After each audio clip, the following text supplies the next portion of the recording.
Acrimonious Emmanuel Macron accused the Netherlands of acting like David Cameron, obstructing European Union summits in a desperate bid to appease Brexiteers. European sources said the French President remarked the riot actors erupted during the bloc's negotiations over plans for a vast coronavirus rescue fund. In a vicious personal attack, he claimed the Dutch Prime Minister had taken over Brexit Britain as the EU's most obstructive member state. Mr. Rutte was accused of adopting the stance of the former Conservative Prime Minister David Cameron because of his insistence he must deliver a deal acceptable for Eurosceptic voters back home. Mr. Cameron often claimed he was battling for Britain when attending summits in Brussels, and was considered a nuisance for the EU project's overriding drive towards further integration. But Mr. Macron claimed the then British PM's strategy to achieve domestic gains had ultimately failed and ended with his country quitting the bloc and its leader losing his job. At home, Mr. Rutte faces the prospect of a surge in support of anti-Brussels politicians ahead of next March's parliamentary election.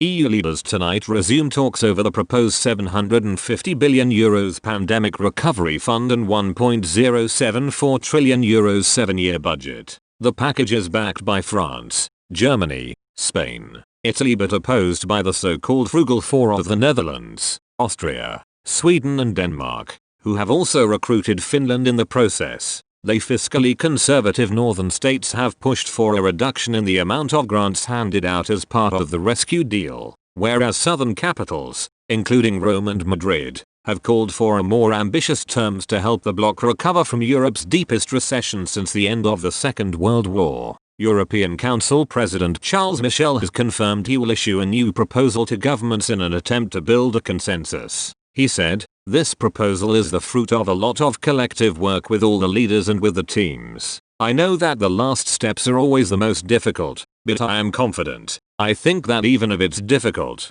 even if it will be important to continue to work, I think, and I am convinced, that an agreement is possible." The EU's most senior official unveiled new proposals for the €750 billion, with €390 billion in grants and €360 billion in loans, according to internal documents seen by Expressco UK. The move is seen as a middle ground compromise between Mr. Rutte and Mr. Macron. Portugal's Prime Minister Antonio Costa said, "As we know, unfortunately, all the estimates that have come out are worse than the previous ones. There is still a huge uncertainty of how it will evolve from an economic and social point of view. There is less capacity than what was desirable, but it is the price to pay to obtain something that is historical." But even after 4 days of fraught wrangling over the recovery fund, new stumbling blocks could yet emerge. An EU diplomat said, should agreement on the headline figures be achieved, expect discussions to center on own resources,